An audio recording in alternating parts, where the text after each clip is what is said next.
साहित्य लहर में आज मैं आपके लिए लाई हूँ मालती जोशी जी की कहानी आखिरी शर्त।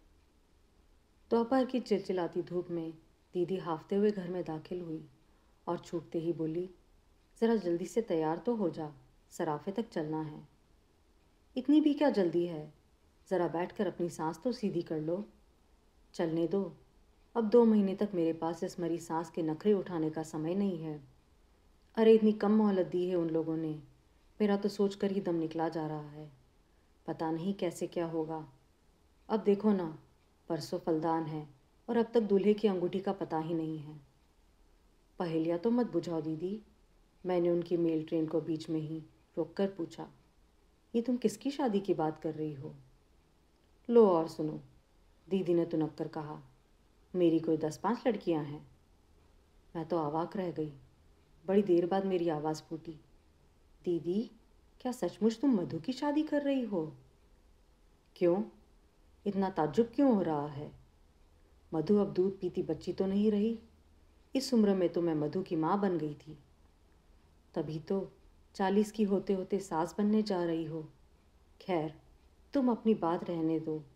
तुम मधु की तरह स्कॉलर नहीं थी, तुम्हारे सामने कोई करियर नहीं था। लेकिन ज़रा अपनी बेटी के बारे में तो सोचो।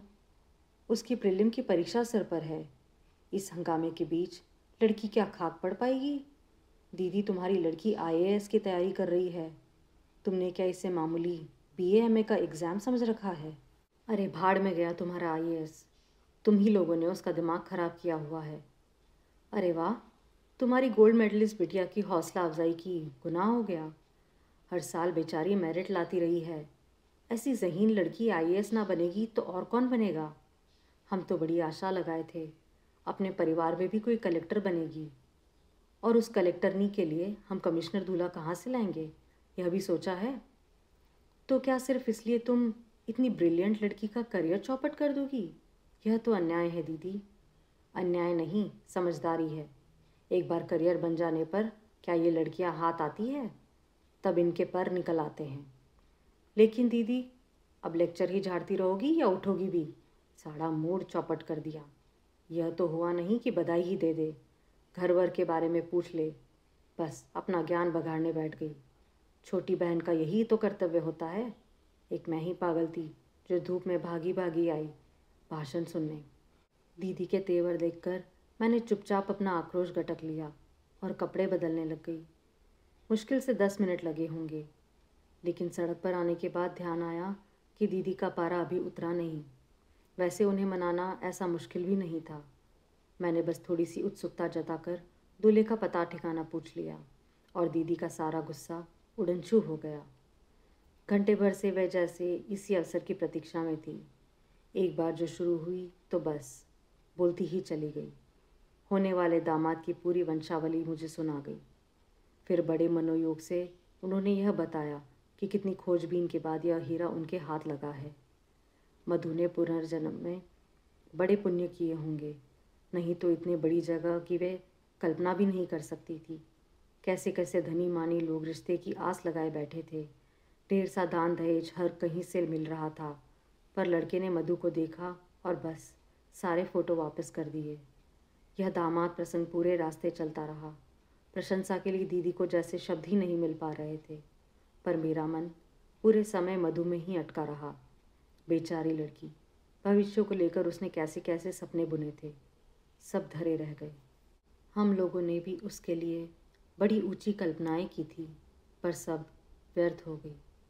अपनी पुश्तैनी दुकान से दीदी ने हीरे जैसे दामाद के लिए हीरे की अंगूठी खरीदी, एक बड़ी सी चांदी की ट्रे भी खरीदी। मधु का सेट तो बनकर तैयार था। उसकी सास के लिए 3 तोले के मंगलसूत्र का ऑर्डर दिया गया। दुकान से उतरने के बाद दीदी भेद भरे अंदाज में बोली, सास पिटारा ऐसे भेजूंगी कि देखना आंखें फटी की फटी रह जाएगी। दीदी उस समय उत्साह की मूर्ति बनी हुई थी। शादी का जैसे उन्हें नशा सा चढ़ गया था। उनका बस चलता तो शायद उस दिन पूरा बाजार ही खरीद लेती। जब पर्स में केवल किराए के लायक पैसे बचे थे, तभी उन्होंने अपनी खरीदारी बंद करी। इतनी जोखिम के साथ उन्हें घर अकेले भेजने का साहस नहीं हुआ। मैं भी साथ हो ली।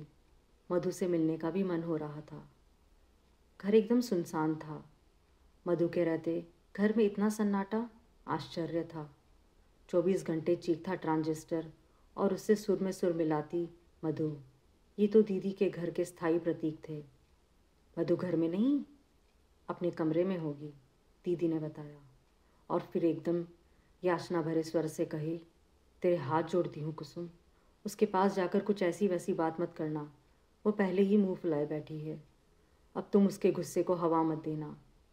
अपन साधारण लोग हैं बहन, बहुत ऊंचे सपने देखने का हमें शोभा नहीं देता। दीदी, सपने देखने पर तो तुम प्रतिबंध नहीं लगा सकती, बाकी तुम अपने मन की कर ही रही हो। सपने से ज़िंदगी नहीं चलती रे।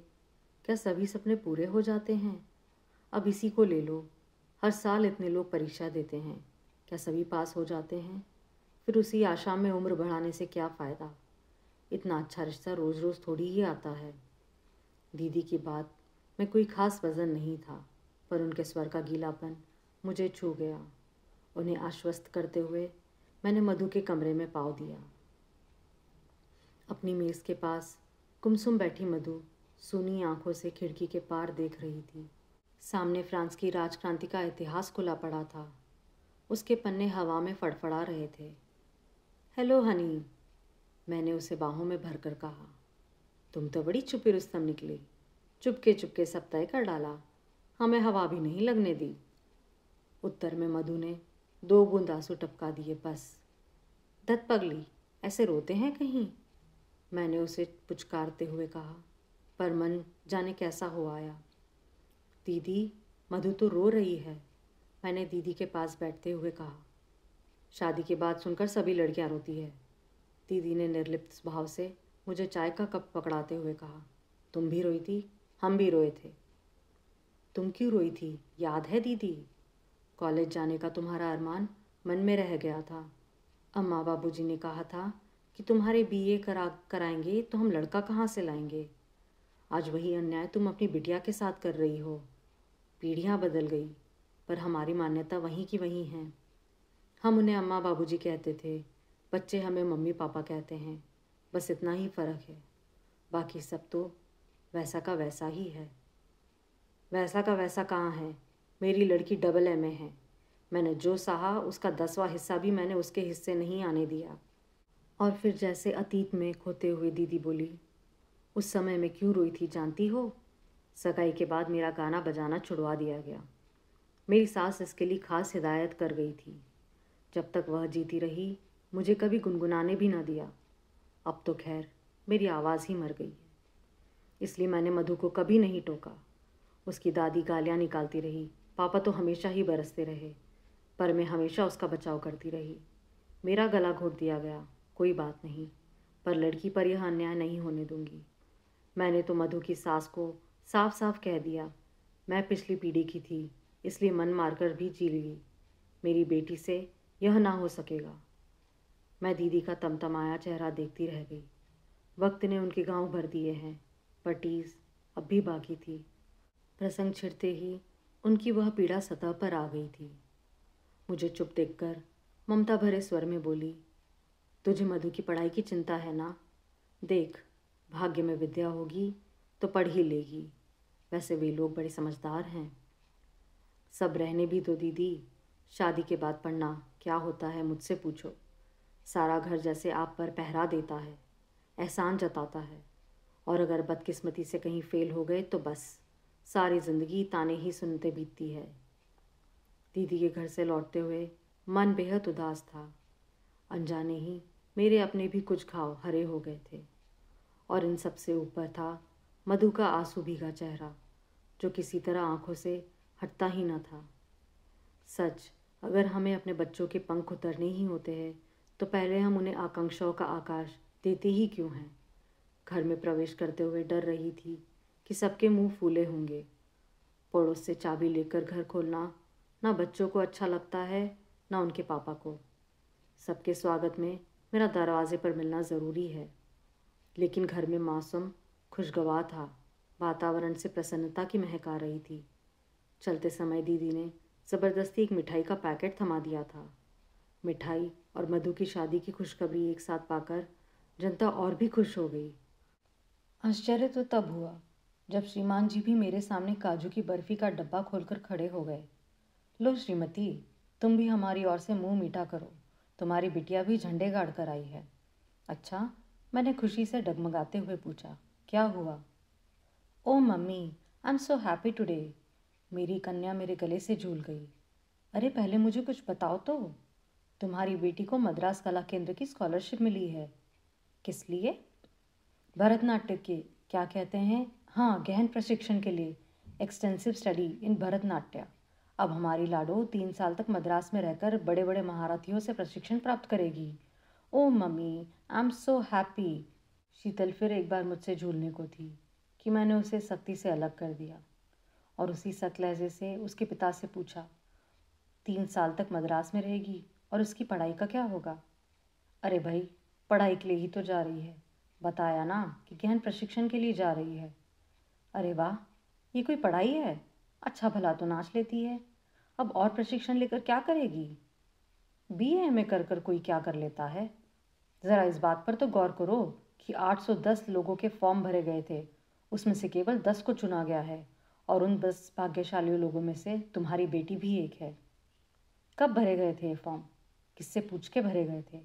आवेश में मेरा गला ही रुक गया। इतना एक्साइट क्यों हो रही हो? इतना बड़ा कदम क्या वो अपने मन से ले लेगी? मैंने भरवाया था और शायद तुम्हें बताया भी था। गलत। मुझे बताया होता तो मैं कभी हाँ नहीं करती। मैंने तो इसे डॉक्टर बनाने का सपना देखा है। छी, मैं नहीं बनूंगी डॉक्टर। मुझे वह चीरफाड़ ज़रा भी अच्छी नहीं लगती। शीतल ने ऐसा मुंह बनाया जैसे उसे उबकाई आ रही हो। तुम्हें तो बस पैरों में घुंघरू बांधकर मटकना अच्छा लगता है, मैंने उससे भी बुरा मुंह बनाकर कहा। यह अच्छी ज़बरदस्ती है। शीतल के पिता सहायता के लिए दौड़ पड़े। अगर उसकी दिलचस्पी मेडिकल प्रोफेशन में नहीं है तो ना सही, दुनिया में और भी तो विद्याएं हैं कि बस नाचना ही रह गया है। पर मम्मा, इसमें बुराई क्या है?